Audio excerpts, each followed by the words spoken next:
Ako ang inyong Lolo Pael at ito ang aking kwento. Ang angkan ng Bustamante ay kilala sa bayan ng Alimangaw dahil sa napakalaking naitulong nila sa mga mamamayan mula noon hanggang ngayon. Sa katunayan ay halos ituring na silang mga santo at santa sa bayan dahil sa kanilang kabaitan at pagiging mapagkawang gawa lalo na noong unang panahon. Ito rin ang isa sa dahilan kung bakit hindi napapalitan ng Bustamante pagdating sa larangan ng politika. Palaging meron sa kanilang angkan ng naluluklok dahil talaga namang mahal sila ng mga taga-Alimangaw. Ang mga mamamayan sa nasabing bayan ay talaga namang pinagpala. Hitik sila sa pagdiriwang ng mga tradisyon. Bukod pa roon ay nagkalat din sa lupain ng iba't ibang klase ng paniniwala.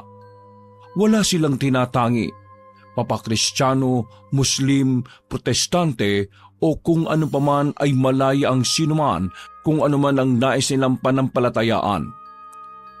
Nagtataglay din ng bayan ng masaganang lupain, pamumuhay at magandang kapaligiran. Maraming tagong kwentong kababalaghan ang nasabing lugar, kaya naman napuno ito ng tradisyon na magpasa hanggang ngayon ay nagpapatuloy. 10 na ang nagdaang alkalde sa bayan ng Alimangaw at ang kasalukuyan ngayong namumuno ay si Siegfried Bustamante.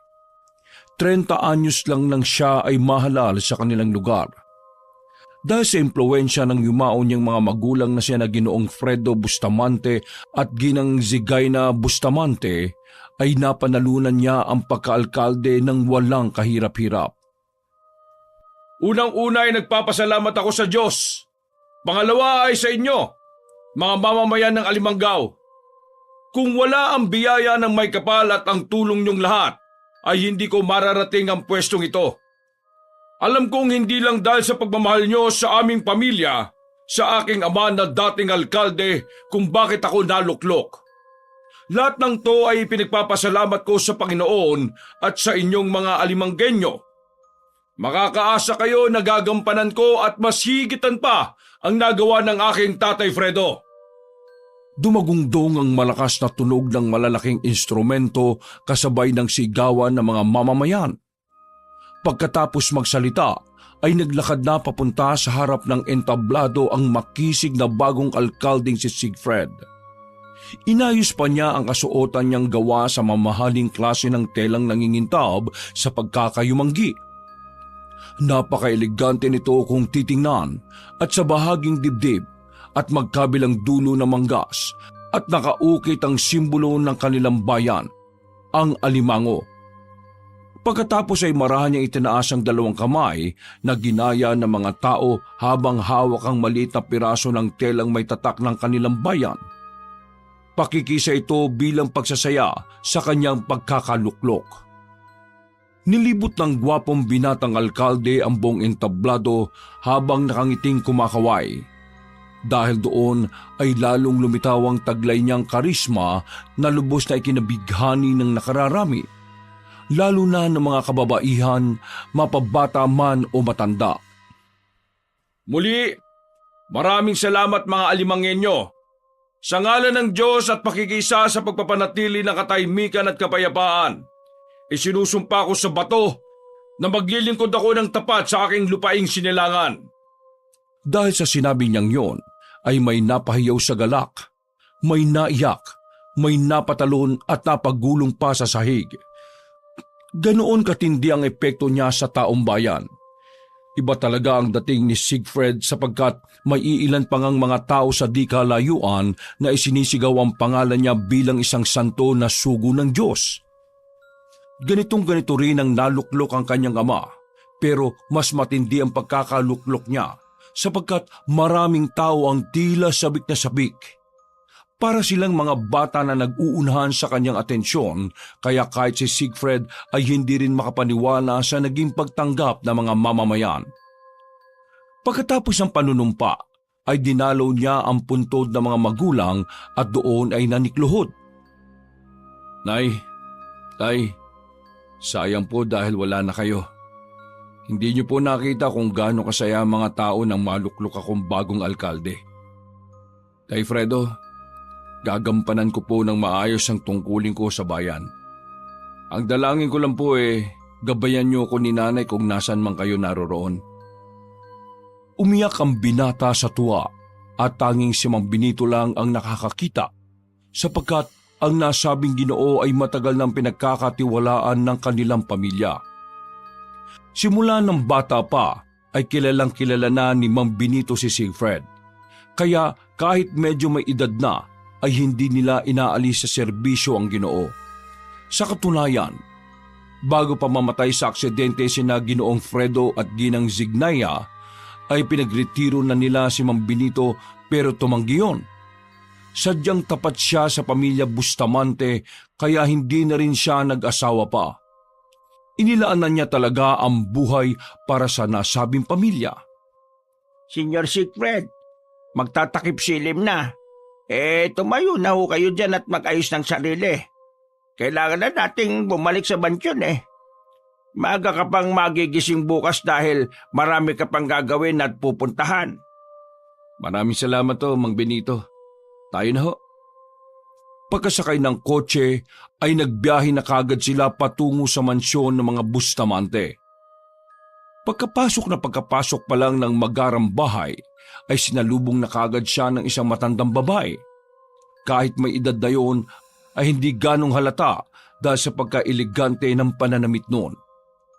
At ang higit na kapansin-pansin ay ang porselas nitong nagniningning dahil sa mapulang bato. Malamyang pinagmasdan ni Siegfried ang nasabing matandang babae na ngumiti lang sa kanya. Pagkatapos ay magkasunuran silang naglakad papunta sa malawak na sala. Hindi pa naman nakakaupo ay nagwika na kagad ang binatang alkalde. Anong ginagawa niyo rito, Doña Inolva? Nagsadya na ako dito para batiin ka ng personal dahil ikaw na ang bagong alkalde ng Alimangaw. Hindi kasi ako nakadalo kanina sa pagtitipon sa bayan dahil dito na ako dumiretso. Salamat. Nabati niyo na po ako. Papwede na po kayong umalis. Ikaw naman, Siegfried. Ang ibig kong sabihin ay Mayor Siegfried. Halos kauupo ko lang. Magkwentuhan naman muna tayo. Naririnig mo ba ang sarili mo, Doña Inolva? Makikipagkwentuhan ka sa akin? Seryoso ko ba sa sinasabi mo? Hindi pa rin nalilimutan ng pamilya namin ang mga ginawa nyo.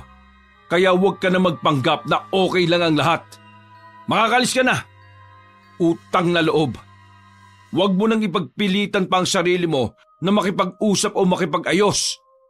Dahil wala kang mapapala. Kailangan ko matulog ng maaga ngayon. Marami akong asikasuhin bukas. Mayabang ka rin katulad ng tatay mo. Akala nyo siguro habang buhay kayo mga Bustamante na nasa itaas? May araw din kayo. Ang kapal naman talaga ng mukha mo na magbanta sa mismong pamamahay ko. Pasalamat ka na lang talaga at may galang pa ako kahit papano. Wala lang din ako ngayong panahon na unahin ang katulad mo. Kaya umalis ka na bago pa kita ipakaladkad sa mga tauhan ko. Mang Benito, pakisamahan na nga yan sa labas.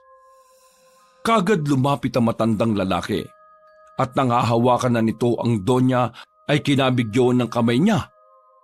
Sinamaan niya rin ang tingin ng binatang alkalde bago mag-isang lumabas ng mansyon. Napabuntong hininga na lang si Siegfried habang napapahimas ng noo. Pagkalaon ay binalingan niya ang katiwala bago muling magbigkas. Mang Benito, kung po pwede po sana pakisabihan ng mga gwardiya na kapag bumalik pa ulit si Doña Inolva, wag na nilang papapasukin ha. Sige, senyor. Ako na ang bahala sa kanila. Pumunta ka na sa kwarto mo at magpahinga. Ipapahanda ko na rin kay Emilia yung hapunan ninyo. Sige, maraming salamat po. Pag-alis na matandang lalaki ay tumayo na si Siegfried at naglakad papunta sa kanyang silid. Isinilampak niya ang sarili sa malaking kama at saka tumitig sa puting kisame. Nag-iisip kung magiging kasing husay niya ba ang ama sa pamamalakad sa bayan ng Alimangaw. Napangiti na naman tuloy siya ng mapait matapos maalala ang mga magulang. Namatay sa malagim na trahedya sina Ginoong Fredo at Ginang Signaya noong nakaraang taon. At ang hinihinalang dahilan ng aksidente ay ang vice-alkalde na si Ginoong Lito Lapida at ang asawa niyang si Doña Inolva. Kaya ganun na lang ang galit ni Siegfried sa mga Lapida. At dahil sa maimpluwensya rin ng mga yon, kaya walang nakitang ebidensya na sila ang may pakana. Mabuti na lang din talaga ay nanalo ang binata ngayon sa pagkaalkalde dahil may pagpapatuloy na niya ang paghahanap ng hustisya para sa mga magulang. Nay, tay, wag po kayo mag-alala. Kahit matagalan, pinapangako ko pong makukuha natin ang hustisya. Mananagot po ang dapat managot. Natigilan na siya sa pagkausap sa sarili nang marinig ang pagkatok ng kasambahay na si Milya. Binuksan niya kaagad ang pinto at tumambad na nga sa kanya ang magandang binibini. Pagtango ay naiilang tong pumasok ng silid na kaagad dumiretso sa lamesa at inilapag ang pagkain. Nagtanong lang yon kung meron ba siyang kailangan at ang makumpirmang wala na ay lumabas din kaagad ng silid ang dalaga. Napangiti lang si Siegfried nang makita niya ang nasabing kasambahay. Simple lang ang dalaga pero hindi maitatanggi na maganda siya. Kaya marami rin sa mga trabahador sa mansyon ang nagkakagusto sa kanya. Kung tutuusin, kung di lang siguro siya kasambahay, ay baka natipuhan na rin siya ng binatang alkalde. Pagkasara ng pinto, ay nagsimula na siyang kumain. At dahil pagod at tinaantok na rin, kaya hindi na niya inubos ang pagkain. Uminom lang siya ng tubig at saglit na nagpahinga bago matulog. Kinabukasan, katulad ng inaasahan ay marami nga kagad ang inasikaso ang binatang alkalde. Gustuhin niya man sanang magpahinga pa ng mahaba-haba pero kailangan na niyang gampanan ang naiwang tungkulin ng ama sa kanilang bayan. Inabot siya ng takip silim sa munisipyo at nang pauwi na ay meron siyang nabalitaan mula sa mga manggagawa. Mang Benito, nakumpirma niyo po ba kung totoo yung balita? Oo, senyor. May mga nagprotesta nga roon sa sakahang pagtatayuan ng bagong ospital ng bayan. Ang akala ko ba sumang-ayon na mga taga roon na matapyasan ng bahagya ang sakahan? Siguradong kagagawa na naman yan ng mga lapida ni Doña Inolva. Malamang, inudyukan o binayaran niya mga taong nagpuprotesta na yon. Hindi pa rin talaga siya tumitigil sa mga pinaggagawa niya kahit nagsisimula na ang karma sa asawa niya. Nasabi yun ni Siegfried sapagkat nito lang nakalipas bago maganap ang eleksyon ay inatake sa puso si Ginoong Lito Lapida. Ito rin ang isa sa dahilan ng pagkapanalo ng binata sa laban. Naisip din kasi ng karamihan sa mga Alimangenyo na paano pa makakapagserbisyo ang taong nakaupo na sa wheelchair. Mang Benito, mauna na kayo umuwi sa bahay. Meron lang akong importanteng dadaanan. Senyor, maaari ko bang malaman kung saan kayo pupunta? Para hindi na ako mag-alala at mapuntahan kayo kagad kung sakali. Hindi nyo na kailangan mag-alala sa akin, Mang Benito. Pero para mapanatag ka, sasabihin ko na kung saan ako pupunta. Kailangan kong bisitahin si Dominador. Senyor, anong binabalak nyo? At bakit kayo makikipagkita sa taong yon? Mapanganib siyang tao. Alam nyo naman na kilala siya sa pagiging tuso at isa siyang mangkukulam. Dapat, noong ko pa talaga ginawa to, Mang Benito. Noong namatay ang mga magulang ko, minsan na siyang lumapit sa akin para udyukan akong turuan ng leksyon ng mga taong sangkot sa pagkamatay nila nanay at tatay. Ngayong nasa tamang posisyon na ako, ito na rin siguro ang tamang oras. Siguradong hindi matutuwa ang mga magulang nyo. Pakiusap, senyor. Huwag na kayong tumuloy pa roon. Sisirain lang ng taong yon ang buhay at ang magandang reputasyon ng mga Bustamante. Huwag po kayo maglala, Mang Benito. Di naman ako kasing mangmang ng ibang mga tao. Kaya ko rin maging tuso. Paano kung may makakita sa iyong pumunta roon? Baka magkaroon lalo ng dahilan ng mga lapida para mapabagsak ka, senyor. Hindi na umimik ang binatang alkalde. Tumingin na lang ito ng malungkot sa matandang Ginoo bago maglakad palabas ng silid. Napabuntong hininga na lang tuloy si Mang Benito sapagkat alam niyang hindi na magbabago ang isip na kanyang amo. Kilalang kilala na niya ito dahil bata pa lang ay kasakasama na niya ang binata. Kaagad na ngang tinungo ni Siegfried ang bahay ni Dominador na nasa pinakaliblib ng bahagi ng Alimanggaw. Pasado 7:00 ng gabi, nakatayo ang binatang alkalde sa tapat ng nilulumang barong-barong ni Dominador. Doon pa lang ay naririnig na niya ang malalim na boses ng Ginoo na patawa-tawa at parang merong kinakausap. Humugot muna siya ng malalim na buntong hininga bago malakas na nagsalita. Dominador! Wag kang sumigaw! Naririnig kita! Paglabas ng Ginoong nasa edad 40 ay nakangisi yun habang nakatingin kay Siegfried. May kailangan ako sa'yo. Alam ko. Kaya ka nga nagpunta rito, di ba? Ang sinasabi ko lang, huwag kang sumigaw dahil naririnig naman kita. Gusto mo bang makahikayat ng mga hindi pangkaraniwang nilalang sa paligid? Wala akong panahon makipagtakutan sa'yo. Ganyan ba makiusap ang isang bustamante ng merong kailangan sa akin? Papapasukin mo ba ako o sinasadya mong may makakita muna sa akin? Ikaw naman, Mayor Siegfried. Alam mo namang walang nagpupunta sa lugar na ito lalo na kapag ganitong kumakagat na ang dilim. Halika, tumulik ka sa akin munting barong-barong at pag-usapan natin ang gusto mong mangyari. Bago pa matapos ng lalaking mangkukulam ang pagsasalita, ay naglakad na papasok sa loob ng bahay ang binatang alkalde. Umupo kagad John sa isang gilid at hinintay na makapasok ang may-ari ng bahay na pangisi-ngisi lang. Sa dami ng inaasahan kong pupunta rito, akalain mo nga naman na ikaw pa na hindi ko inaasahan ng darating. Hindi na ako magpapaligoy-ligoy pa, Dominador. Alam naman nating pareho na ayaw sa iyo ng mga magulang ko. Hindi ko rin gustong magpunta rito pero inuubos ng mga lapida na yon ang pasensya ko, lalo na si Doña Inolva. Ibig sabihin ba nito tinatanggap mo na ang halo ko? Oo. Pinapaalala ko lang sa iyo kung naiintindihan mo ba ang konsekwensya ng gagawin natin. Oo, naiintindihan ko. Kung ganon, handa ka na ba magkaroon ng totoong kapangyarihan na hindi lang mamahalin ng mga taga-Alimanggaw, kundi katatakutan din? Handa na ako. Sige, akin na ang mga palad mo. Naglahad si Siegfried ng mga kamay at walang sabi-sabi yung hinuwaan ng maliit na kutsilyo ni Dominador.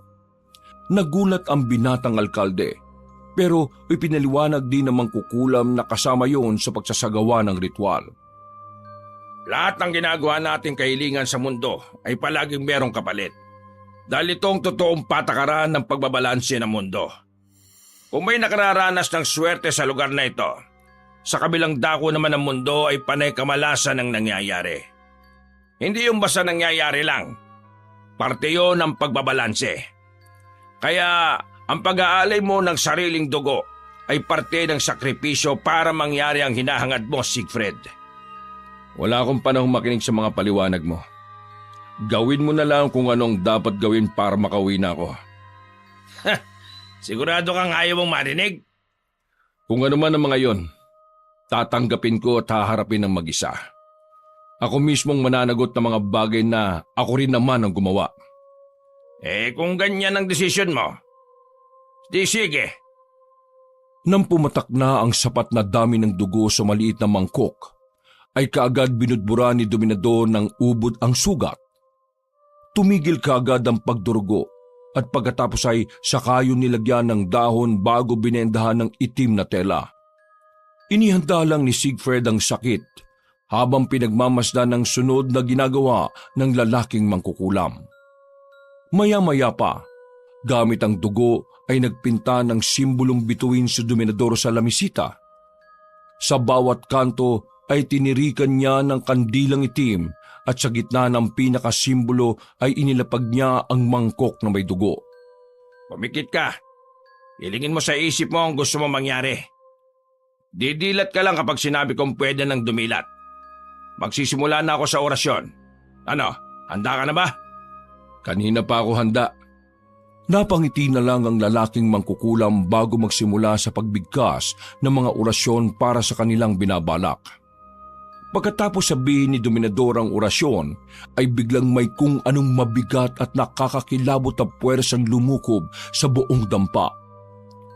Nanayo ang mga balahibo ni Siegfried pero hindi niya ito masyadong pinansin. Nakasentro kasi ang utak niya sa pagganti sa mga lapida kaya halos hindi na niya alintana tung mga nangyayari. Pagkalaon ay binalot ng matinding lamig ang buong barong-barong hanggang sa tila matipon yon sa kanilang kalagitnaan. Maaari ka nang dumilat, Mayor. Pagdilat ng mga mata ay tumambad kagad sa paningin ng binatang alkalde ang dugo sa mangkok na parang kumukulong tubig. Maya-maya pa ay nangitim to hanggang sa may usok na mabuo at naglaho na lang sa kawalan. Oh, anong nangyari? Huwag kang mag-alala. Kung ano man ang hiniling mo kanina ay matutupad na yon. Ang kailangan mong isipin sa ngayon ay ang konsekwensya ng mga hiniling mo. Sinabi ko na sa iyo kanina, hindi ba? Na ang lahat ng bagay ay merong kapalit bilang pagpapanatili ng balanse. Hindi mo na kailangang ulitin sa akin yan. Sinabi ko naman sa iyo na handa akong harapin ang mga yon. Kung ganun makakawi ka na. Muli, binabati kita bagong alkalde sa bayan ng Alimangaw.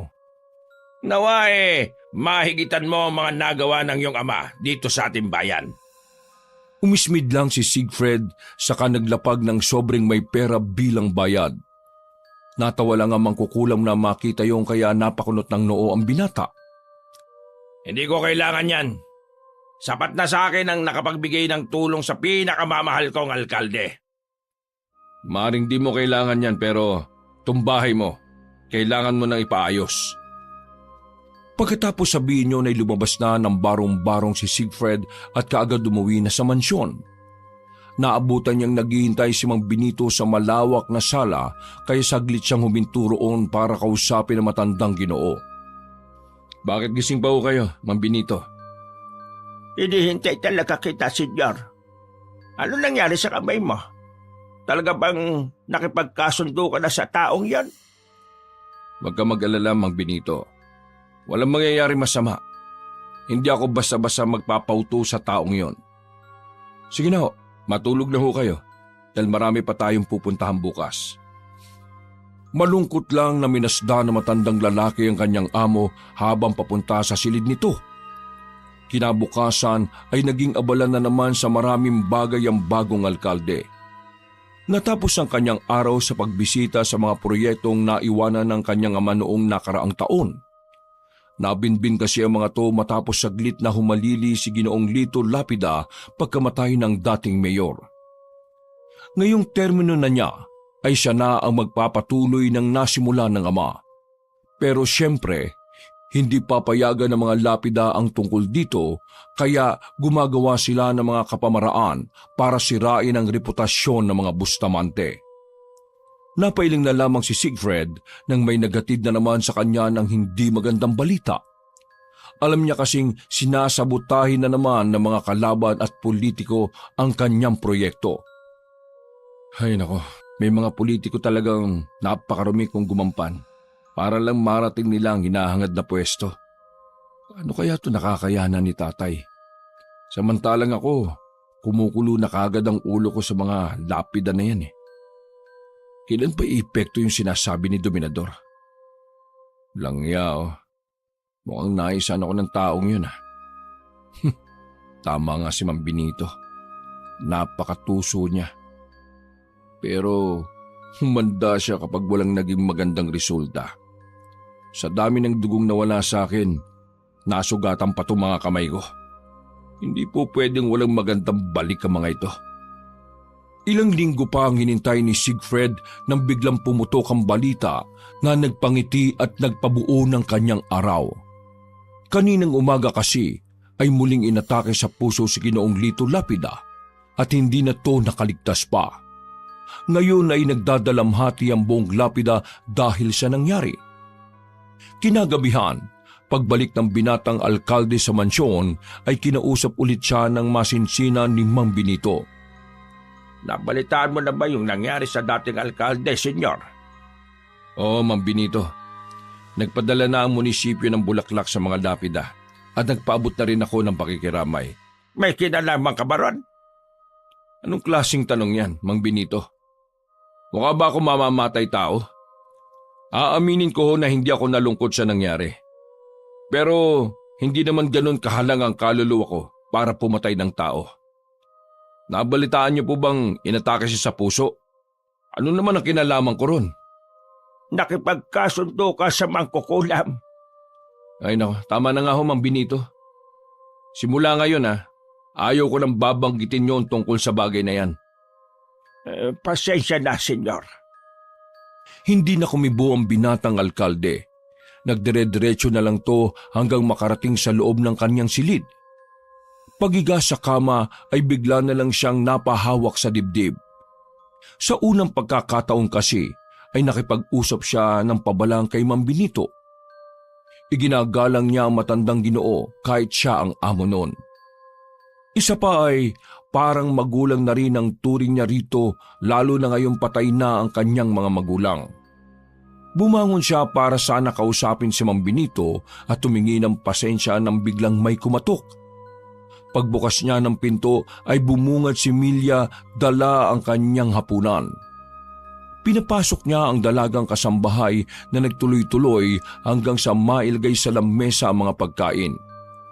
At habang nakatingin dito ay bigla na lang siyang nakaramdam ng init ng katawan. Kaya bago lumabas ang babae ay nagulat yun sa kanyang ginawa. Niyakap nga kaagad ni Siegfried si Milya na pinilit pang kumawala noong una. Subalit nang sikilin na niya ng mainit na halik ang labi nito ay hindi na nanlaban ng dalaga. Nagpatangay na lang yun sa nag-iinit na kalamnan ng kanyang amo hanggang sa may mangyari ng hindi nila inaasahan. Magmula na may mangyari sa kanila nung gabing yon, ay madalas na tong nauulit. Hindi napapansin ni Siegfried ang sarili na tila nahuhumaling siya sa makamundong nasa ng laman.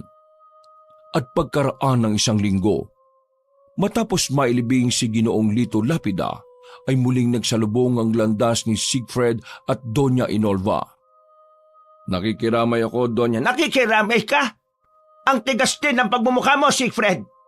Kung hindi ko pa alam, tuwang-tuwa ka pa sa nangyari sa asawa ko. Di ba, ito naman ang gusto mo? Gusto ko makapagiganti sa ginawa niyo sa mga magulang ko, pero hindi sa ganitong paraan. Ilang beses na namin sinasabi sa iyo na wala kaming kinalaman sa pagkamatay ng mga magulang mo. Hindi kami mamamatay tao. Patas kaming lumaban kaya wag na wag mong ipipilit na may kinalaman kami sa alkalde. Hindi na importante kung may kinalaman kayo. Patay na si Ginoong Lito at ikaw nananatiling buhay. Kaya magpasalamat ka na lang din. Ngayon pa lang, lumalabas na ang totoong kulay mo. Malayong malayo ang ugali mo sa tatay mo. Napaismid na lang si Siegfried bago tuluyang umalis sa lugar na yon.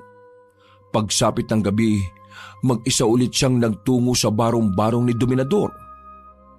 Sa labas pa lang ay nakangiti na ang Ginoo pero kabaliktaran noon ang hilatsa ng mukha ng binatang alkalde. Bakit parang hindi ka masaya, mahal kong alkalde?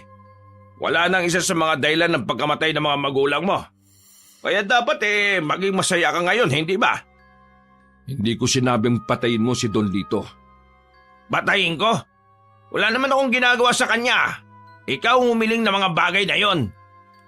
Wala akong hiniling na ganun. Huwag ka nga magpatawa, mahal kong alkalde. Lahat ng nangyari ay base lang sa kung anong gusto mo.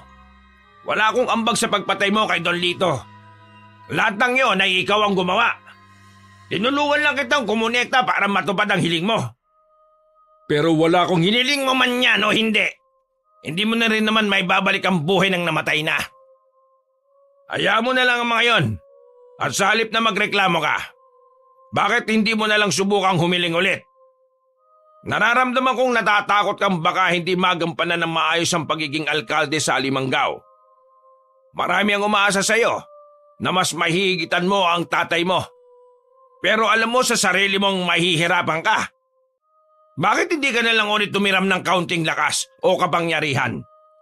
Ang kaunting dugo mo bilang sakripisyo ay sapat na para makapaglingkod ng tama sa buong bayan. Napakuyom na lang ng kamay ang binatang alkalde habang pinag-iisipan ng sinasabi ng nambubuyong mangkukulam. Mariinang tumanggi ang kanyang isip pero sa kabilang banda rin ay may malakas na tinig na naguudyok sa kanya na muling makipagkasundo sa kadiliman.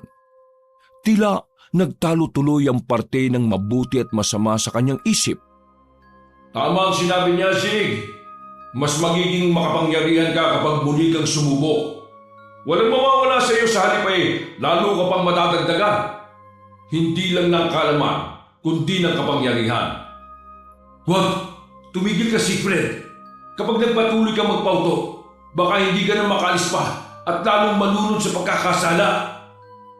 Tatayo na lang ba tayo rito sa labas, mahal kong mayor? Hindi maganda kung mayroong mga tao makakita sa iyo rito na nakatayo sa tapat ng bahay ko. Diba, yun ang sabi mo nun? Napabuntong hininga si Siegfried bago maglakad papasok sa loob ng barong-barong. Sa huli ay naudyokan pa rin siya ng kasamaan sapagkat ang totoo, simula nang gawin niya yon, 1 linggo ang nakalilipas ay tuluyan na siyang nasilo ng kadiliman. Matapos muling makipagkasundo, pagbalik sa mansyon ay muli siyang nakipagniig kay Milya. Kahit nangangayaw-ngayaw na ang dalagang kasambahay ay hindi niya to binigyan ng pagkakataong makahindi. Medyo nagiging marahas na siya habang nakikipagtali kaya kinakabahan na rin ang dalaga. Lumipas pa ang mga araw, katulad ng hiling ni Siegfried sa kasunduan ay mas labis siyang minahal ng mga taga-Alimanggaw. Subalit habang tumatagal ay unti-unti na ngang nag-iiba ang kanyang asal na napapansin na rin hindi lang ni Mang Benito kundi ng iba pang nasa loob at labas ng mansyon. Naging mainiti ng kanyang ulo, arogante at tila nalulong sa matinding nasa ng makamundong tawag ng laman. Hindi na lang siya nakontento sa pakikipagtali kay Milya. Tuwing gabi ay nagpapadala siya ng babaeng bayaran sa kanyang silid upang punan ng kanyang kahalayan. Sa bawat araw na nagdaraan ay dumarami ang mga babaeng dumaraan sa palad ng binatang alkalde. Mas tumindi ang tawag ng laman niya na nag-uudyok upang gumawa ng hindi nakalulugod na bagay. Isang gabi, dahil nagkaroon ng aberya ang sasakyan na lula ng 2 babaeng pinapupunta niya sa mansyon, ay hindi nakapunta ang mga iyon. Naggalit si Siegfried at nagwala kaya dali-daling nagtungo sa kwarto ni Mang Benito para siya ay pakalmahin. Senyor, bakit ka ba nagkakaganyan ha? Pakiusap ko baka muna. Paano ko kakalma, Mang Benito? Ang tatanga ng mga taong nasa paligid ko eh. Huminahon ka muna, senyor, dahil natatakot na sa iyo ang ibang mga kasambahay. Bay dapat lang na matakot sila sa akin. Dahil kung di sila matatakot, ibig sabihin mahina akong leader. Kapag may takot sa iyo ang isang tao, may papakita mo kung gaano ka makapangyarihan. Hindi ganyan ang itinuro ng mga magulang mo pagdating sa pagkakaroon ng kapangyarihan. Nakikiusap ako, Siegfried. Itigil mo na ang pakikipag-ugnayan sa dominador na yon. Nilalaso niya ang utak mo. At bakit ako makikinig sa iyo, Mang Benito? Sino ba ang amo sa ating dalawa, ha? Hindi nakapagsalita ang matandang Ginoo. Dahil tila nanilisik na ang mga mata ni Siegfried na akala mo ay isang mabangis na hayop. Nakakalimutan mo na yata ang posisyon mo sa bahay na to, Mang Benito. Paumanhin, senyor. Sige na, lumabas ka na at tawagin mo si Milya. Kailangan ko siya ngayong gabi. Mag-ayos siyang mabuti at maglinis ng katawan bago pumunta rito dahil may gagawin kami. Pagtango ng matandang lalaki ay dali-dali yung lumabas ng kwarto. Pagkasara ng pinto ay bigla na lang napahawak si Siegfried sa kanyang dibdib sapagkat nakaramdam siya ng matinding kabigatan matapos mapagsalitaan ng hindi maganda si Mang Benito. Naguguluhan siyang napaupo sa kama habang pinag-iisipan ng mga sinabi kanina. Bakit ko sinabi yung kay Mang Benito? Paano ko nagawang sabihin ng mga yun sa kanya? Ano ba itong nangyayari sa akin? Tumingin siya sa malaking salamin at gano'n na lang ang gulat niya nang makita ang sariling refleksyon na tila ibang-iba na ang dati kumpara noon. Napalunok na lang siya ng laway habang tila nalilito sa mga nangyayari. Gusto niyang pigilan kanina ang sarili na magbigkas ng hindi magagandang mga salita. Pero kahit anong gawin niya, ay hindi niya naman makontrol ang bibig. Para bang kusa na lang tong naglalabas sa mga hindi magagandang salita nang walang pahintulot niya. Makalipas ang higit 15 minutos na pagninilay-nilay, tila nagising na lang siya sa ulirat nang marinig ang pagkatok sa pinto. Pagkatapos noon ay pumasok na ng kusa si Milya. Nang makita niya ang dalaga, ay nabuhay na naman bigla ang espiritu ng kahalayang namamayani sa kanyang katauhan. Napapangisi niyang hinatak ang dalaga papunta sa kama at saka isinigawa ang plano. Nagmamakaawa na ng husto si Milya pero patuloy pa rin siya sa ginagawang kalupitan hanggang sa mairaos niya nga ang matinding tawag ng laman. Kinabukasan ay nagulat ang lahat ng nasa mansyon sapagkat natagpuan na lang ng walang buhay si Milya sa sariling silid niya. Puno ng nangingitim na mga pasa ang katawan ng dalaga. At ang masaklap pa rito ay ipinasunog ni Siegfried ang katawan para wala nang makaalam pa sa kanyang ginawa. Hindi naman lubos mapaniwalaan ni Mang Benito kung paano yun nagawa ng binatang alkalde. Kaya sinubukan niya pa rin yung kausapin. Natakot na rin kasi ang mga nasa mansyon na baka sila naman ang isunod kapag nagpatuloy pa ang ganitong gawain. Alam kong wala akong karapatan na magsalita o magtanong o magpaalala sa iyo. Isa lang akong hamak na kasambahay katulad ni Milya na ipinasunog mo ang katawan. Pero ano pumasok sa kokote mo, senyor? Bakit mo ginawa yon? Dahil ako ang alkalde sa bayan na to. Kahit anong gawin ko at iutos ko, walang pwedeng humadlang, Mang Benito. Naiintindihan mo ba ang sinasabi mo ngayon, ha? Kalabisan na ng kapangyarihan tong ginagawa mo, senyor. Hindi na malulugod ang mga magulang. Wag na wag mong babanggitin ang mga magulang ko! At sino ka para pagsalitan ako ng ganyan? Mag-iingat ka sa mga sinasabi mo, Mang Benito. Nakalimutan mo na yata na bukod sa amo mo ako, pinunong bayan ang kausap mo. Susunugin mo rin ba ako katulad ng ginawa mo kay Milya? Dahil sa mga sinabing yun na matandang Ginoo, ay tila nagising sa sariling kahibangan si Siegfried. Para siyang nabuhusan ng mainit na tubig at biglang natauhan. Hindi pa huli ang lahat para sa iyo, senyor. Habang maaga pa, baliin mo na ang sungay mo dahil kung hindi, baka dumating ang oras na ikaw mismo ang matuhog ng sarili mong kapalaluan. Hindi na nagawang makaimik ng mayor dahil lumabas na ng silid si Mang Benito. Napaupo na lang siya sa kama at napaisip sa kanyang nagawa habang pinipiga ang buhok. Lumipas pa ang mga araw, linggo at buwan. Sinubukan naman ni Siegfried na kontrolin ang sarili. Hindi na siya nagpapadala sa masamang udyok ng kung anong nilalang sa kanyang isip. Umiwas na rin siya kay Dominador at itinama ang ilan niyang pagkakamali. Subalit may mga pagkakataon talaga na sinusubok ang kanyang pasensya. Tulad ngayon sa pangunguna ni Doña Inolva ay may mga taong nag-aklas habang sinisimulan ng gawin ang proyekto ng ospital sa dating sakahan. Ipinatayo ang ospital para rin sa benepisyo ng mga mamamayan sa Alimangaw.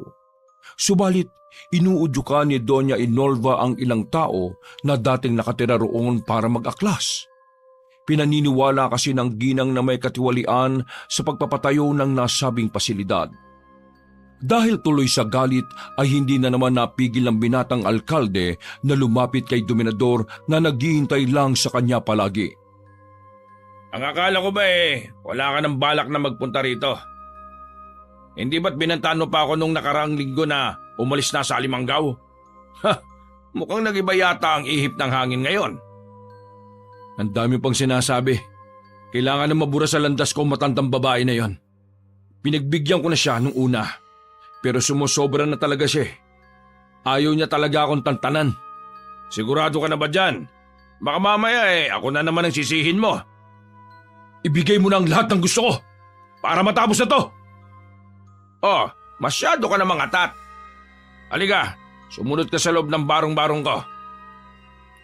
Katulad ng mga nakalipas na gawain ay inulit na naman nga nila ang pag-uorasyon. Pagkatapos noon ay umuwing maluwag ang kalooban ng binatang alkalde na tila hindi nakukonsensya. Dahil doon ay muli na namang nagising ang masamang espiritu ng kahalayang namamayani sa kanyang katauhan dahil sa ritual. Makalipas lang ang isang linggo, ay nabalitaan na lang ng mga alimanggenyo na patay na si Doña Inolva. Masasabing hindi ordinaryo ang pagkamatay ng ginang sapagkat kalunos-lunos ang sinapit nito. Lasog-lasog ang katawan dahil sa nahulog siya sa 3 palapag ng kanilang mansyon. Pero may tinitingnan pang ibang anggulo ang mga kapulisan sapagkat may mga malalaking kalmot pa yon sa iba't ibang bahagi ng katawan. Pinatotohanan nga to ng isang kasambahay na mga lapida. Ang binatang nagngangalang Orly, ayon sa kanya, ay sinalakay mismo si Doña Inolva ng alaga nilang tigre, na siyang dahilan kung bakit yun nahulog.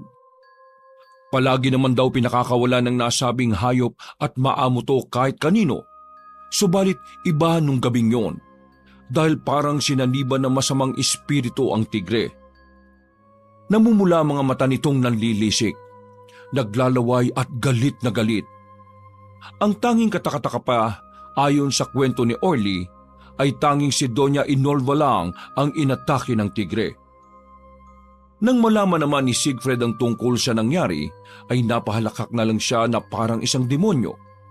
Sinundan pa yun ng maraming swerte dahil tumigil na rin ang mga pagpuprotesta laban sa pagpapatayo ng ospital sa dating sakahan. Bilang kapalit sa mga kahilingan ng binatang alkalde, ay patuloy siyang ginamit ng masamang espiritu na lumulukob sa kanyang pagkatao. Nagpatuloy ang kahalayan niya at habang tumatagal ay mas lalong lumalala kahit na anong gawin niya ay hindi pa rin siya makontento. Sa dami ng mga babaeng nadaungan ng kanyang katawan ay hindi pa rin mapunan ng makisig na lalaki ang kasapatang hinahanap na makamundo niyang laman na hayok sa pagnanasa. Nagpatuloy siya sa ganoong gawain kaya nagpatuloy rin ng mga kababaihang nasasaktan at namamatay ng walang kamalayan ang mga taga-Alimanggaw. Mas lalo tuloy nag-alala si Mang Benito para kay Siegfried sapagkat hindi na maganda ang ginagawa nun. May pangilan-ilan na rin kasi mga tao, lalo na sa loob ng mansyon, ang nagkakalat ng balita patungkol sa kabuktutan ng binatang alkalde. Lumipas pa ang mga araw. Malapit na ang araw ng pista ng Alimango. Kapag ganoon ay halos gabi-gabing nagkakaroon ng kasiyahan sa mismong plaza sa tapat ng munisipyo. Naging tradisyon na ang pagbibigay kasiyahan sa nasabing bayan sa paniniwala ng tao na pagpapalain sila ng karagatan kapag ginawa ang pasasalamat na yon. 4:00 ng hapon ay nakahanda na ang mga tao para tunghayan ng parada. Tanghaling tapat subalit ramdam na ang lamig sa probinsya sapagkat nalalapit na rin kasi ang taglamig. Nagtipon ng lahat sa isang mataas na bulwagan upang ganapin ang kasiyahan. Magandang hapon sa inyong lahat, mga Alimanggenyo! Handa na ba ang lahat para sa kasiyahan sa ating bayan? Nagtilian ng mga tao, lalong higit ang mga kababaihan na makita si Siegfried. Tulad pa rin ng dati ay mistulang santo na sinasamba ang tingin sa kanya ng mga mamamayan. Hindi lang dahil sa taglay na impluwensya o karisma niya, kundi dahil na rin sa hiling niya gamit ang itim na kapangyarihan. Maraming salamat sapagkat pinagsama-sama tayo ulit sa kasiyahang to. Malungkot man dahil wala na ang aking ama, ang dating alkalde ng Alimanggaw. Pero ipagpapatuloy ko ang mga nasimulan niya at mas lalo pang pagagandahin ang ating lugar. Pagkatapos ng mahaba-haba niyang salaysay, ay pumwesto siya sa pinakamataas na upuan na nasa tapat ng bulwagan upang doon tunghayan ang mga magaganap mamaya. Katabi niya ang mga konsihal at ilang kilalang tao sa kanilang lugar. Pagkatapos ng parada ay nagkaroon na nga ng ilang mga pagtatanghal at kasiyahan. May mga batang nag-alay ng tula para sa buong bayan na sinundan ng isa pang tula patungkol sa kasaysayan ng pista ng mga Alimango. May mga serkero rin na nagtatanghal at nagpapasaya sa alkalde at mga manunood. May umawit ng pasasalamat sa Diyos. May nagsagawa ng dula patungkol sa buhay ng mga Bustamante na sinasabing isa sa pundasyon ng kanilang bayan at sa huli ay may isang babae ang nagsayaw. Siya si Aliyah, edad 30 na biniyayaan ng angking husay sa pagsasayaw. Kilala siya sa bayan dahil sa talentong taglay at madalas siyang maihalin tulad ng marami sa isang santa dahil sa kanyang kagandahan. Nagsimulang tumipa ng instrumento ang mga manunugtog at habang sinasabayan ni Aliyah sa pagkampay ng mga paa at kamay ang tugtugin ay lubos na nahuhumaling ang maraming manunood kabilang na rin ang binatang alkalde. At isang masigabong palakpakan ng natanggap ng babae matapos siyang magsayaw. Hindi naman maialis ni Mayor Siegfried ang tingin kay Aliyah. Lubas siyang nadala sa husay at kagandahan noon. Ilang saglit pa, pagkagat ng dilim ay kagad na sinindihan ang fireworks na lalong nagpaganda at nagpasaya sa gabi ng pagdiriwang. Talaga namang nasulit ng mga tao ang kasiyahan. Subalit lingid sa kanilang lahat ay nasa ilalim na sila ng pamumuno ng alkaldeng nabulag na sa kapangyarihan. Nang lumalim na ang gabi, pauwi na si Aliyah sa kanyang bahay nang harangin siya ng ilang tauhan ni Siegfried. Nung una hindi pinansin ng babae ang mga yon sapagkat alam niyang tauhan to ng kanilang alkalde. Pero nang mapagtanto niyang siya ang pakay ng mga yon ay kaagad siyang naalarma. Ano pong kailangan niyo sa akin? Mawalang galang na sana. Makikiraan at kailangan ko na pong umuwi sa bahay. Hindi na nakaalma pa ang babae matapos siyang bitbitin ng isang lalaki. Pinilit niya pang pumiglas pero pinaamoy na siya ng pampatulog. Pagpasok sa loob ng sasakyan ay ang huli niyang nakita bago tuluyang mawalan ng malay ay ang alkalde. Huwag ka mag-alala, magiging ayos lang ang lahat dahil simula ngayon ay ako na makakasama mo. Sige na, matulog ka na lang ng mahimbing dyan. Simula nga ng gabing yon ay hindi na nakabalik pa si Aliyah sa kanyang bahay sapagkat tuluyan na siyang inangkin ni Siegfried. Wala namang nagawa ang babae sapagkat natatakot siyang baka may gawing masama ang alkalde sa kanya. Ano na naman ba itong ginawa mo? Anong plano mo sa babaeng yon, senyor? Iuwi mo na siya sa kanila. Parang awa mo na. Ako na nakikiusap sa iyo, senyor. Kailangan ko pa bang lumuhod sa harapan mo para lang mambinito? Dahil sa palagi kang nakikialam sa mga gusto kong gawin. Panahon na siguro para magretiro ka na. Huwag ka mag-alala dahil hindi kita paalisin dito sa mansyon. Alam ko naman na wala ka ng ibang pamilya na matutuluyan. Simula lang sa oras na ito ay hindi ka nakabilang sa mga katiwala ko. Malaya ka nang gawin ang kahit anong gusto mong gawin dito sa mansyon. Maliban na lang ang pakikialam sa akin. Dahil sa oras na gawin mo yon, hindi ko na alam kung anong pwede kong gawin sa'yo. Wala nang nagawa ang matandang Ginoo dahil alam niyang gagawin talaga ni Siegfried ang mga sinasabi nito, lalo na ngayong tila ibang tao na siya at nagpasakop na sa kasamaan. Mabilis na nagdaan ang araw, linggo at buwan. 3 buwan ang lumipas ay mas lalong naging masagana ang bayan, pero mas lalo ring lumalala ang pagkahayok ni Siegfried sa kapangyarihan. Lahat ng sumusuway sa kanyang kagustuhan ay pinatutumban niya kaagad. At dahil doon ay unti-unting nagbagong tingin sa kanya ng mga taga-Alimanggaw. Natatakot lang ang karamihan dahil alam nila ang kanilang kahihinatnan kapag lantaran silang nagpakita ng hindi pagsuporta sa alkalde. Araw ng Biyernes, pinayagan niya si Aliyah na umuwi sa kanilang bahay para ipaalam sa pamilya nito ang isang mahalagang bagay. Pag-uwi ng bahay, sa malayo pa lang ay dinambanan ni Aliyah ang matipunong lalaki na mangiyak-ngiyak matapos siyang makita. Ang lalaking yon ay si Amon, na siyang asawa ni Aliyah at totoong minamahal. Napagulgol na lang sila pareho sa bisig ng bawat isa habang naglalabas ng saloobin. Amon, mahal, salamat sa Diyos at buhay ka. Patawad, Aliyah. Mahal, Hindi kita naipaglaban sa ayop na alkalding yun. Huwag na huwag mong gagawin yon, Amon. Hindi mo alam kung anong kaya niyang gawin. Isiguradong ipapapatay ka niya, kaya mas maigi na to. Umalis na tayo sa lugar na to, mahal. Magpakalayo-layo na lang tayo bago pa mangyari yun. Na mapatay ako at mapatay ka niya. Hindi, Amon. Siguradong susundan niya tayo at papatayin ka niya. Mas maigi na yung ganito dahil kahit papano ay may pagkakataon pa rin tayong magkitang dalawa. Makinig ka mabuti sa akin. Kapag nagpatuloy ito, ipapapatay niya pa rin ako sa huli. Kaya bago pa mangyari yun, itatakas na kita. Ikakasal na kami. Tila tumigil ang mundo ni Amon matapos yung marinig. Hindi niya alam ang magiging reaksyon niya dahil sa sinabi ng asawa. Pero pinilit siyang maging matapang kaya napasapak na lang siya sa dingding. Nagpatuloy naman ang babae sa paglalahad habang naiiyak na rin. Alam niyang hindi tayo kasal pero hindi niya alam ang tungkol sa anak natin si Aliana. Natatakot ako na sa oras na malaman niya ang tungkol doon.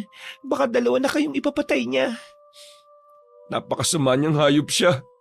Sa lahat ng bustamanting naluklok, siya ang pinakahalangang kaluluwa. Hayop talaga siya. Demonyo siya. Natigilan sa pag-iyak ang babae at tiningnan ang nanlulumong mata ni Amon. Pagkatapos ay hinimas niya yon simula sa noo papunta sa mapulang pisngi hanggang sa malarosas na labi. Pinunasan niya ang luha na dumako sa matangos nitong ilong at matagal pang minasdan ang kabuuan ng maamo nitong muka. Pagkalaon ay yumakap ng maigpit si Aliyah upang ipadama ang labis na pagmamahal sa asawa. Sa isip niya ay ito na marahil ang huling yakap na mangyayari sa kanilang dalawa. Bumawi naman si Amon sapagkat labis itong nangulila sa bisig ng babae. Tandaan mo ito, Amon. Mahal ko kayo. Kayo ng anak natin. Kayo lang ang laman ng nasa puso ko. Hindi yun magbabago. Patawad talaga pero ito na yata ang uling pagkikita natin. Ikaw nang bahala magpaliwanag kay Aliyah. Pakiusap naman, Aliyah. Huwag mo kaming iwan ng anak natin. Lumayo na tayo sa lugar na to. Magsimula tayo ng panibagong buhay sa malayo. Aliyah, huwag mo kaming iiwanan. Huwag mo kong iiwanan. Sa tindi ng galit ay makakasunod na suntok ang ipinaunday ni Amon sa dingding habang nakayakap ang isang braso sa kasintahan. Sa paraang yon, hindi man sapat kahit papaano ay maiibsa ng kirot ng puso sa pag-alis ng kanyang minamahal. Nahinto lang sila nang makita ang 10 taong gulang na anak nilang si Aliyah. Nagising kasi ang batang babae dahil sa iyakan.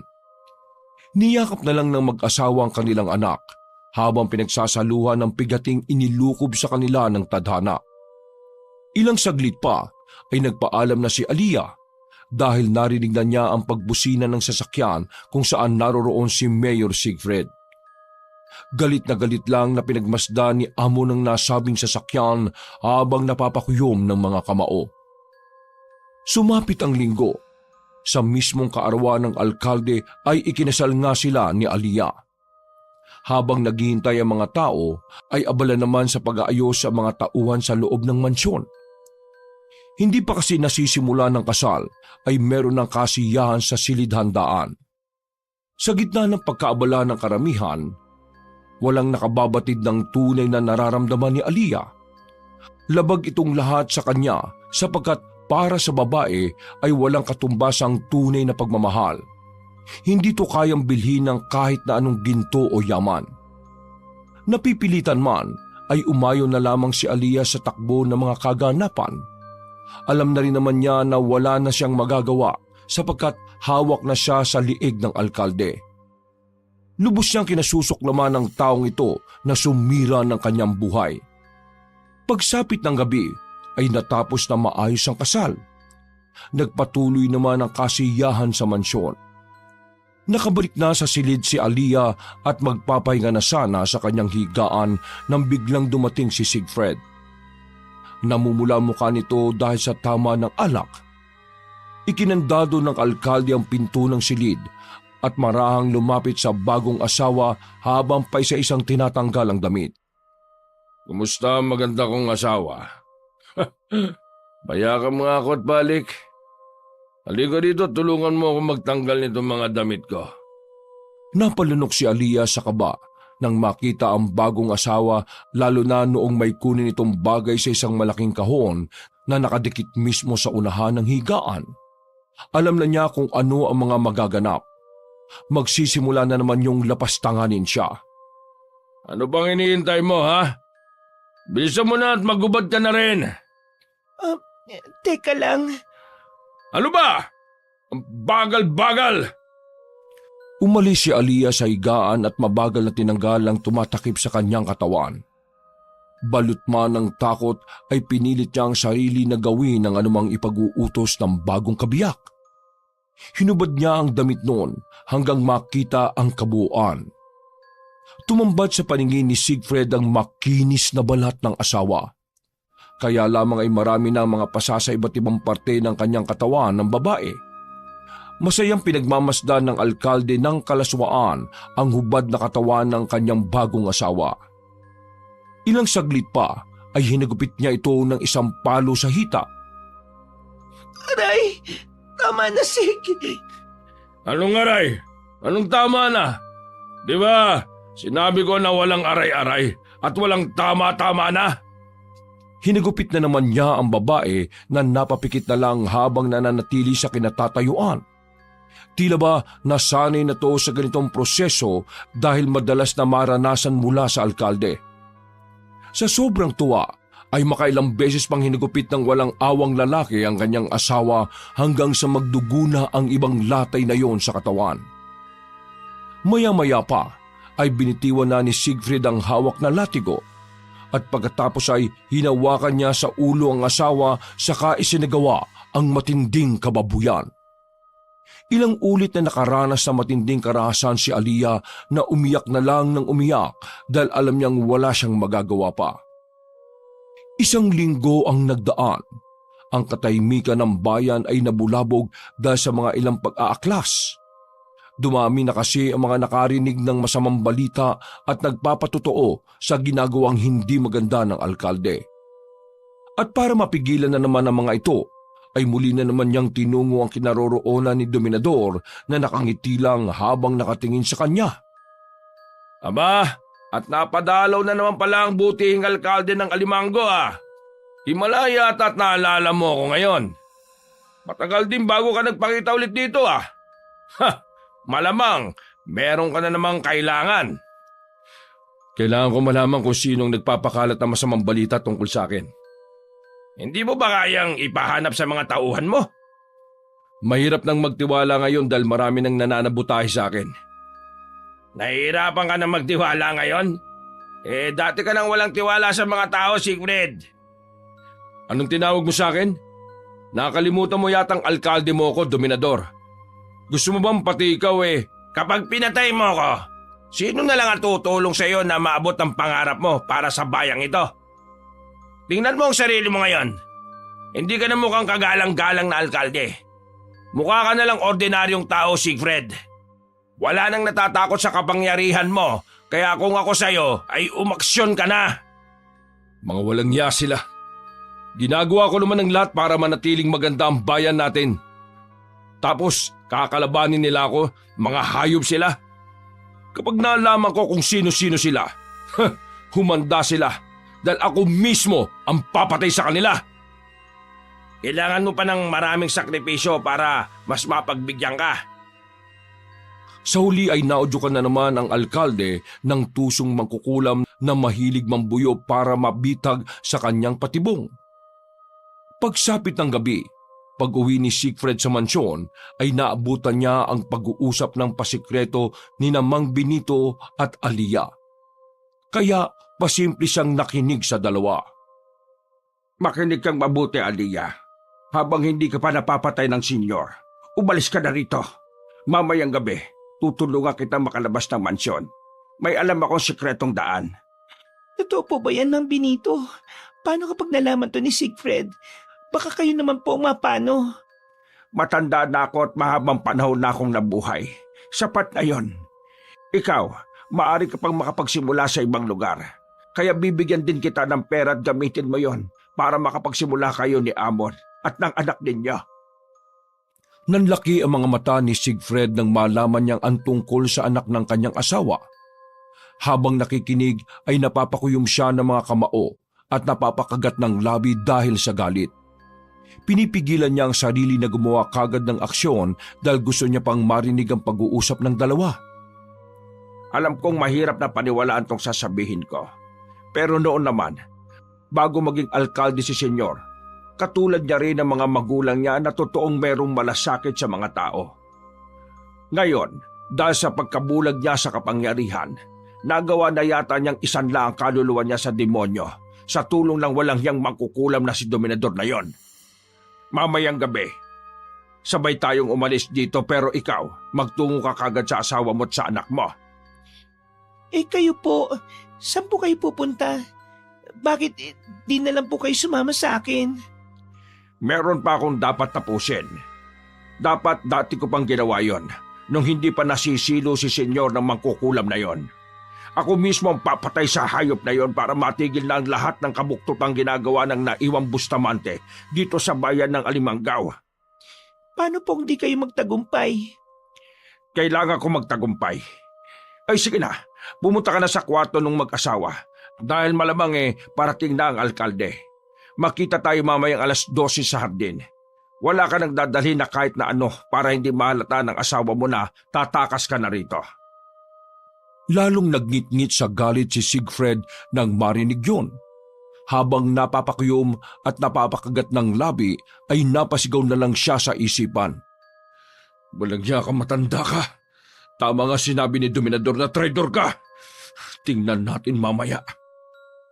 Nagtungo na kagad siya sa kwarto at nagkunwaring walang alam sa mga nangyayari. Lumipas ang mahabang oras, pagsapit ng 12:00 ng hating gabi ay isinagawa na nga ni Mang Benito at Alia ang plano. Tumakas sila sa mansyon gamit ang sikretong lagusan na ang pinagkakatiwalaang pamilya lang ng Bustamante ang nakakaalam. Bago makarating sa mismong bayan ay naghiwalay na sila ng landas. Si Alia ay tinungo na ang kanyang asawa pero si Mang Benito ay magpupunta pa sa kinaroroonan ni Dominador. Pero bago pa makarating doon ng Ginoo, ay hinarang na siya ng isang sasakyan.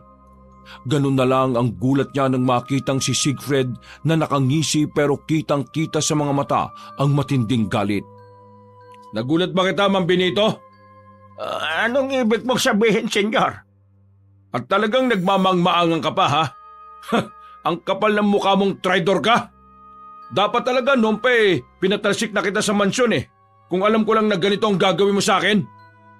Nalulukot ako para sa iyo, Senyor. Ngayon pa lang, humihingi na ako ng tawad sa mga magulang mo dahil hindi kita nagabayan ng maigi. Nabigo ako sa pangako ko sa kanila. Huwag mo na silang idamay dito, traidor ka!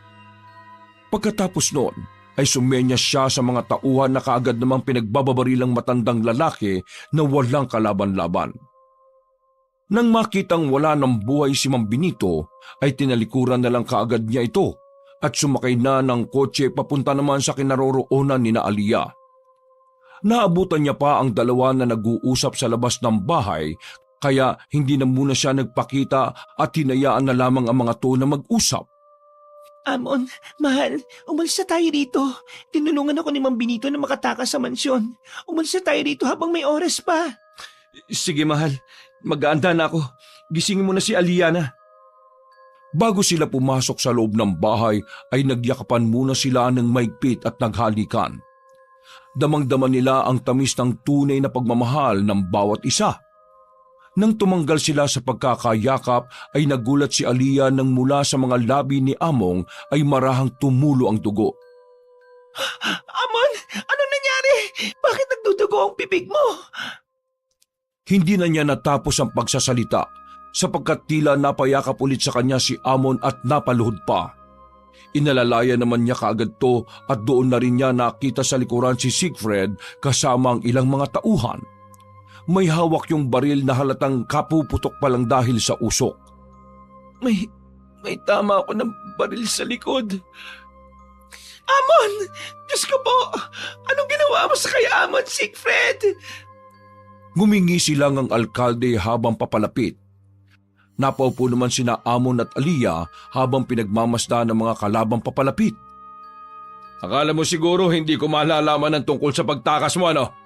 Narinig ko kayo ni Mang Benito kagabi na nag-uusap. Walang yang traidor na matandang yon. Ano ginawa mo kay Mang Benito? Ano pa bang ginagawa sa mga traidor na wala ng silbi? Di pinapatay. Katulad ng gagawin ko dyan sa lalaking tinatawag-tawag mong mahal. Siegfried, pakiusap, maawa ka. Walang kasalanan si Amon dito. Huwag mo siyang papatayin. Wala talaga siyang kasalanan dahil ikaw ang merong pagkakasala sa akin. At para magtanda ka at hindi na umulit sa kasalanan mo, siya ang magiging kabayaran. Pagkatapos sabihin ng mga yon, ay magkakasunod na binaril ni Siegfried sa hita si Amon na nag-uumiyaw sa sakit. Napangisi lang ang alkalde na tila natutuwa sa nakikitang dugong dumadaloy. Tama na! Para mo nang awa, Siegfried. Susundin ko na lahat ng gusto mo. Hindi na ako tatakas. Magiging mabait na akong asawa. Kahit anong sabihin mo't gawin sa akin, hindi na ako magrereklamo. Parang awa mo na. Huwag si Amon! Dahil sa mga sinabing yun ng babae ay tila mas lalong nainis ang alkalde, kaya lumapit to sa isang tauhan na may dalang patalim na katana at saka to kinuha.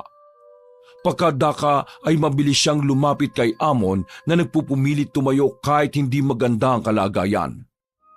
Nang makita si Siegfried na determinado ang lalaki, ay mas lalo siyang nainis kaya naman hindi na siya nag-aksaya ng oras. Walang kabog-abog niyang pinugot ang ulo ni Amon. Hindi nakagalaw si Aliyah matapos ang nasaksihan. Natauhan lamang siya nang marinig ang sabay na paglagpak sa lupa ng ulo at katawan ni Amon. Halos madurog ang puso niya matapos makita ang natamo ng pinakamamahal niyang lalaki. Amon! Hindi! Napakahayop mo, Siegfried! Patakbo siyang lumapit sa walang buhay na si Amon, subalit pinigil siya ng alkalde na patawa-tawa lang. Pagkatapos noon ay hinatak pa ni Siegfried si Aliyah sa ulo at itinapat sa walang buhay na si Amon, saka nito pinagtututusok ang pugot na ulo habang umingisi. Ganyan ang mangyayari sa mga taong humahadlang sa akin. Demonyo ka talaga! Kampon ka ng kadiliman! Masunog sana ang kaluluwa mo sa impyernong hayop ka! Matagal ko nang sinanla ang kaluluwa ko sa demonyo. Sa galit ni Aliyah ay kumawala itong pilit at pagkatapos ay agarang kinuha ang baril na nakasukbit sa tagiliran ng isang tauhan. Nang makuha ang sandata ay mabilis niyang inatake si Siegfried at sa gulat niyon sa mga pangyayari ay biglang naitusok sa puso ni Aliyah ang katanang hawak na tumagos hanggang likuran. Hindi rin makapaniwalang alkalde sa kanyang nagawa. Natulala rin ang lahat lalo na nang walang buhay ng mandusay si Aliyah sa lupa. Bumubulwak ang dugo nun sa bibig at dilat ang mga matang nawalan ng buhay. Anong nangyari? Aliyah! Hindi! Nabitiwan niya ang katana at saka nilapitan si Aliyah na wala ng buhay. Gumising ka, Aliyah! Gumising ka! Ano ba itong nagawa ko? Laking pagsisisi niya sa nagawa. Niyakap niya si Aliyah at hinawi ang buhok nito habang iniiyakan at patuloy sa paghingi ng tawad. Sa lahat kasi ng mga babaeng nakadaupang palad niya, ay dito lamang siya nakadama ng kasapatan sa tuwing magsisiping sila. At habang nagkakagulo, ay bigla namang lumabas ang batang babaeng si Aliyana sa kanilang bahay. Nang makita niya ang mga magulang na patay na, ay umiyak siya ng umiyak sa takot. Kasama ang batang babae ay nagtungo nga kaagad si Siegfried sa bahay ni Dominador at tumingi ng tulong.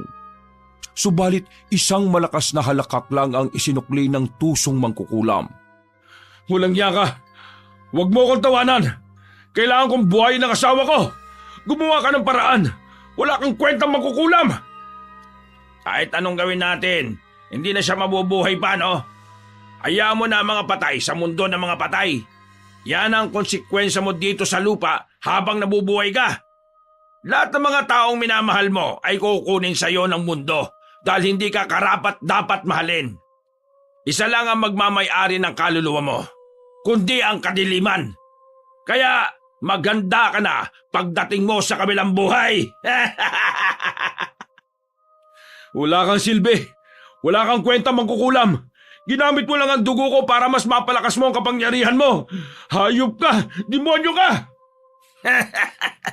Ako ba talaga ang walang silbi? Walang kwenta at manggagamit? Hindi yata. Baka naman ang sarili mo ang tinutukoy mo. Mahal kong alkalde, ha? Tingnan mo nga sarili mo ngayon, oh. Nakakaawa ka. Nabulag ka ng kapangyarihan na inakala mong dadalhin ka sa rurok ng tagumpay. Ni hindi mo nga kayang mapasunod ang mga tao o ang buhayin ng mahal mo eh. Nakakaawa ka. Pero mas lalo ka pang nakakaawa kapag nasa impyerno ka na. Siguradong pagpepiestahan ng mga demonyo ang katawan mo at paulit-ulit kang makakaranas ng matinding paghihirap na hindi mo naranasan dito sa lupa. Magpakasama ka na ngayon, Mayor Siegfried, dahil sa mga darating na panahon, aanihin mo ang lahat ng yan. Dahil sa tindi ng galit ay pinagbababaril ni Siegfried ng maraming beses si Dominador hanggang sa maubos ang bala ng baril.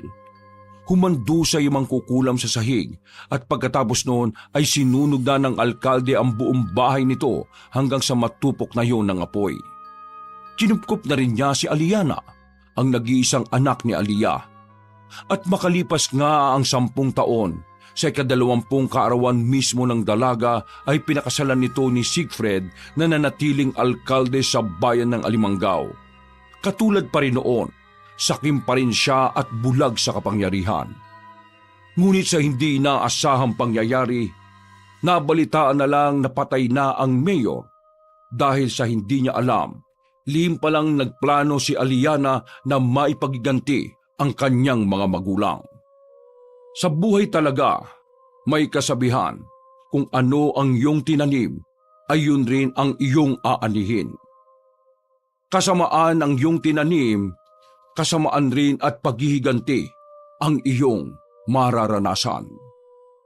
Kaya sana maging maayos tayo sa ating kapwa. Wakas! Ako ang inyong Lolo Pael.